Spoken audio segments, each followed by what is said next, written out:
Hello guys, it's Genevieve Tabeli Norman. Yung pumasok talaga ako guys sa Globe or YouTube, hindi yun madali. Siguro yung hindi nakaintindi sa akin, naguluhan, or hindi sila nag-follow. Okay lang yun sa akin dahil hindi naman talaga ako sikat. But then, I'm trying to be explaining to you myself. Kaya nga, nagtagalog na lang ako dahil wala na akong paki kung makinig kayo or hindi. Basta yung sa akin, I'm sharing. Ito kasi yung handa ko ngayong 23. Every year kasi nakahanda ako.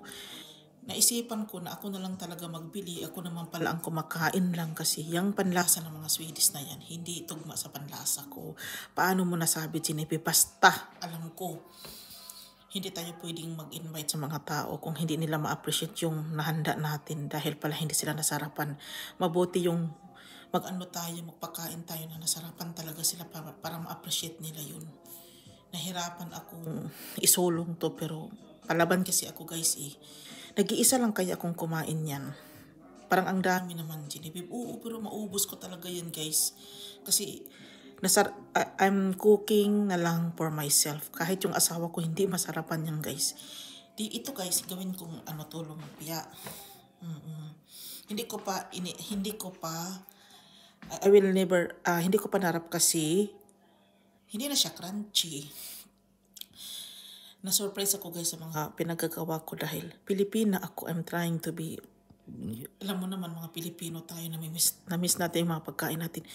Na-surprise ako dahil nag-works yung ginawa ko. Yung sa kanila hindi pala nag-works. Naguluhan tuloy ako. Kaya every year, ginaganito ko na lang. It's my tradition since they are tradition naman sila dito. Andito kaya ako sa Sweden guys. Naguluhan tuloy kayo sa mga pinagagawa ko. Swedish ako guys. Andito ako sa Sweden. Always magulo, strange. Nakaganito lang ako para magiging normal ang buhay. Pero yung bottom line, constant guys, strange, constant. Strange. Makakaintindi sa akin yung nasa abroad talaga. Yung nakaranas.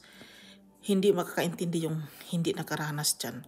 Pero yung nakaranas, makakaintindi yun. Kasi magkapare-pareho tayo ng mga naramdaman.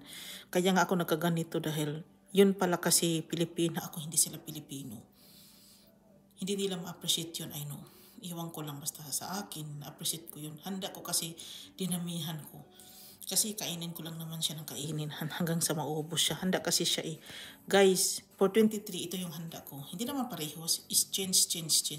Dito na lang ako guys, maraming salamat.